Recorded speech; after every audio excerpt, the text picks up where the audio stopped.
नमस्कार, आपका स्वागत आपके खुद के YouTube चैनल पर। मेरा नाम है कुलदीप और मैं यहाँ से लेकर आता हूँ प्रभु के चमत्कार, हंसी मजाक की कहानियाँ और तीसरी शक्ति से रिलेटेड यानी कि भूत प्रेतों की कहानियाँ। तो आज की कहानी है हरियाणा के रोहतक के पास के गांव की, और ये कहानी है भलेराम जी की। और कहानी है करीब आज से 55-60 साल पहले की। ये बात उस समय की है जब गांव में और शहरों में भी साधन मतलब विकल्प बहुत कम होते थे। बैलगाड़ी या किसी किसी के पास इक्का दुक्का साइकिल होती थी। और ये बात उस टाइम की है जब भलेराम जी की शादी की बात चल रही थी। तो भलेराम जी शादी करवाना चाहते नहीं थे क्योंकि इनको शौक था पहलवानी का, और भलेराम जी एक अच्छे खासे पहलवान थे अपने टाइम के। उस टाइम पे इनकी उम्र जो है करीब 20-22 साल के करीब रही होगी। लेकिन जब घर वालों ने इन पर ज्यादा दबाव बनाया, बार बार इनको जब बोला गया कि भाई शादी कर ले शादी कर ले, और भलेराम जी जो है इनकी माता की तबीयत भी खराब रहती थी, इसलिए इन्होंने भी हाँ कर दी। तो जो शादी के लिए इनके घर पे जो रिश्तेदार आए हुए थे, जो मेहमान आए हुए थे, मतलब आने थे, आए हुए नहीं थे, आने थे, जैसे कि कल आने हैं, तो आज घर पे तैयारियां चल रही थी। जो इनको देखने के लिए आने वाले थे उनकी तैयारियां चल रही थी, घर की साफ सफाई ये वो सारे काम चल रहे थे। तो भलेराम जी के जो पिताजी थे, इन्होंने कहा कि बेटा तू एक काम कर, शहर जा और शहर से कुछ मिठाइयां वगैरह कुछ ले आ मेहमानों के लिए। तो भलेराम जी ने कहा ठीक है मैं ले आता हूँ। और ये शाम का समय है।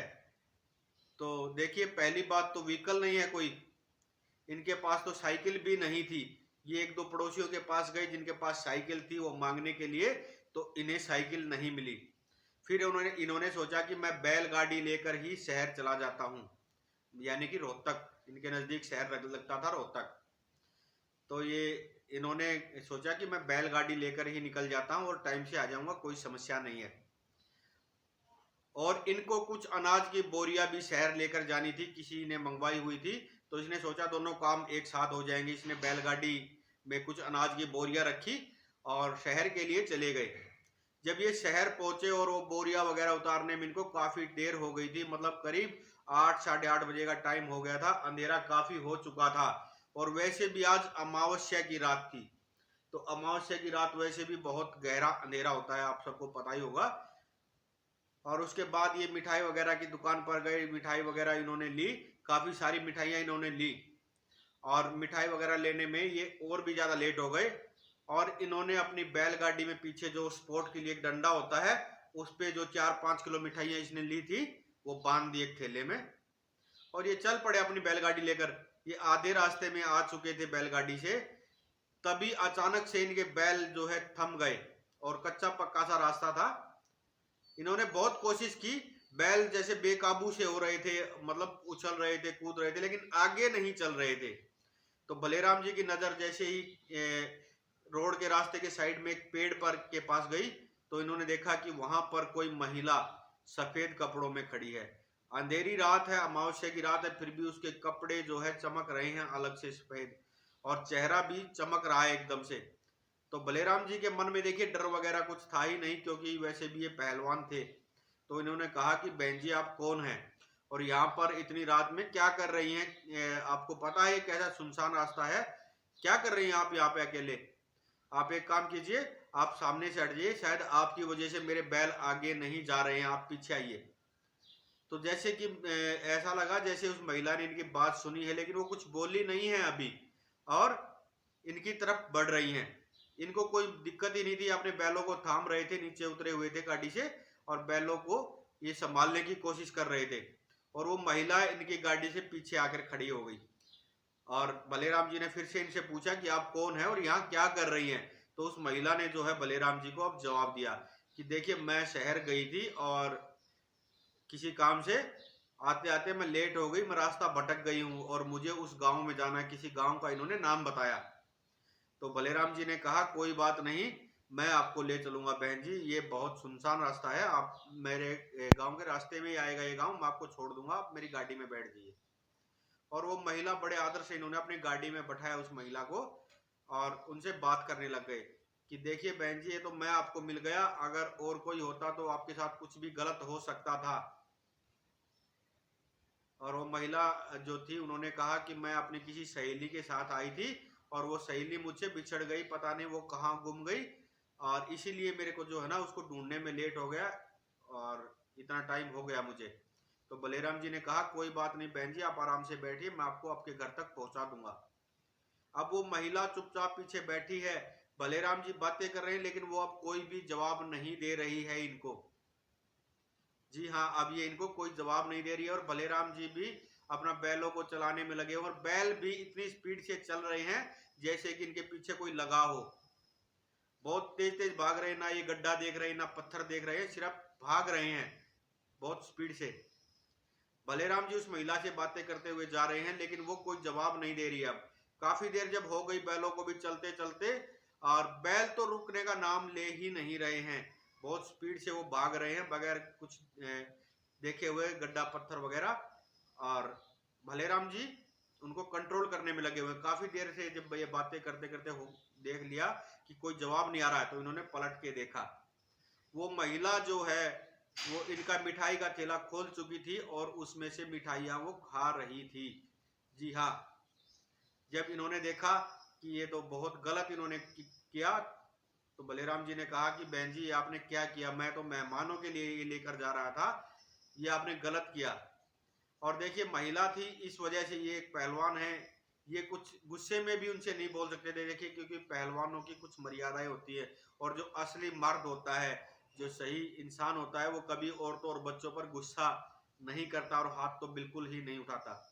तो बलेराम जी ने बड़ी उदासी से कहा कि बहन जी आपने गलत किया, क्योंकि वो सारी मिठाइयाँ खा चुकी थी, 5-6 किलो जितनी भी मिठाइयाँ थी वो महिला सारी मिठाइयाँ खा चुकी थी और अब उसका रूप जो है बहुत डरावना सा लग रहा था। बलेराम जी को अब थोड़ा थोड़ा डर सा लगने लग गया था कि ये महिला तो नहीं हो सकती जो इतनी मिठाइयाँ खा गई है, और ये इतनी स्पीड से जो बैलगाड़ी चल रही है जिसपे बैठना मुश्किल हो रहा है वो इस पे खड़ी हो गई है और जोर जोर से हंस रही है। तो बलेराम जी ने कहा कि बहन जी आप हैं कौन, बताइए तो सही। और ये कुछ बगैर बोले जोर जोर से मतलब एक डरावनी हंसी हंस रही है। बलेराम जी समझ चुके थे कि ये कोई महिला तो है नहीं। इतने में उन्होंने कहा कि देख भाई, तेरा जो दयालुपन, तेरा जो दिल है वो बहुत साफ है, तू बहुत अच्छा इंसान है, तू औरतों की और लड़कियों की इज्जत करना जानता है, इसलिए मैं तेरा कोई नुकसान नहीं करूंगी। तुझे जो है मैं छोड़ रही हूं, नहीं तो मैं तेरे बैलों को भी खा जाती और तुझे भी। मेरी भूख जो है वो बहुत खतरनाक है, लेकिन तेरा जो इतना अच्छा जो पवित्र दिल है, जो हृदय है, और जो तूने मुझे इतने आदर से प्यार से जो मेरे से बात की, इस वजह से मैं तेरा कोई नुकसान नहीं कर रही हूँ, तुझे कोई नुकसान नहीं पहुंचा रही हूँ। लेकिन देख मेरे भाई, आगे से ध्यान रखना कि अमावस की रात, खासकर अमावस की रात, इस रास्ते पर भूल कर भी मत आना, हो सकता है मेरी नीयत खराब हो जाए और मैं तुझे फिर ना छोड़ू। और वो इनके बैलगाड़ी के साथ साथ अब हवा में उड़ रही है और उड़ते उड़ते जो है भलेराम जी को बार बार ये समझा रही है, चेतावनी दे रही है। और भलेराम जी तो जैसे एक तरह से बेहोश हो गए, मतलब इनको अब पता ही नहीं कि ये कहाँ है। और वो महिला जैसे इनको गायब होती दिखाई दी आसमान की तरफ। और ये कब घर तक पहुंचे, कब बैलगाड़ी अपने आप घर आके रुकी है, और इनके पिताजी ने जब इन्हें देखा, संभाला, अंदर लेकर गए। जब इनको थोड़ा होश आया तो एक घर की चारपाई पर लेटे हुए थे और इनके पिताजी ने इनसे पूछा, और जो बाकी के घर के लोग थे सबने पूछा कि क्या हुआ तुम्हारे साथ। तो बलेराम जी ने सारा वाक्य इन्हें बताया कि मेरे साथ ऐसे ऐसे हुआ है। तो इनके पिताजी जो हैं बलेराम जी के, वो कहते हैं कि बेटा मेरे से ही गलती हुई, जो मैंने तुझे ये बगैर सोचे कि आज अमावस की रात है तुझे शाम के समय घर से जाने दिया, ये मेरी ही गलती रही है। और शुक्र है भगवान का। और देखो मैं तो उस, वो प्रेत थी, भूत थी, चुड़ैल थी, डायन थी, क्या थी, मैं उसका भी शुक्रिया अदा करता हूँ कि उसने मेरे बेटे को कुछ कोई नुकसान नहीं पहुंचाया। मिठाई का क्या है, मिठाई तो हम फिर भी ले आएंगे।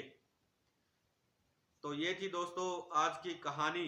और हाँ, उस दिन के बाद कभी भलेराम जी इस समय, मतलब अमावस के समय और रात में कभी उस रास्ते पर नहीं गए, और लोगों को भी इन्होंने मना किया। हाँ, एक दो लोग जानबूझकर कुछ, मतलब वो कहते हैं ना कि अपना ये दिखाने के लिए कि हम नहीं डरते, वो उस रास्ते पर गए हैं अमावस की रात में, लेकिन जो उनके साथ एक्सपीरियंस हुआ वो बताने के लिए वो लोग जिंदा ही नहीं बचे। 2-3 लोग अमावस की रात इनके गांव के खत्म हो चुके थे उस रास्ते पर। उसके बाद से उस रास्ते पर कोई नहीं गया अमावस की रात में। तो ये थी आज की कहानी। उम्मीद करता हूँ आप लोगों को पसंद आई होगी, और अगर नहीं पसंद आई हो तो भी दोस्तों लाइक कर देना, शेयर कर देना, और कमेंट में लिख देना जय वीर बालाजी। और अगर आपके पास भी ऐसी कोई कहानी है तो हमें आप भेज सकते हैं व्हाट्सएप, इंस्टा या फेसबुक, कहीं भी कमेंट सेक्शन में भी। और अगर चैनल पर नए हो तो प्लीज़ सब्सक्राइब कर लेना। मुझे आप लोगों की सपोर्ट की बहुत ज़रूरत है दोस्तों। हर हर महादेव, जय श्री श्याम।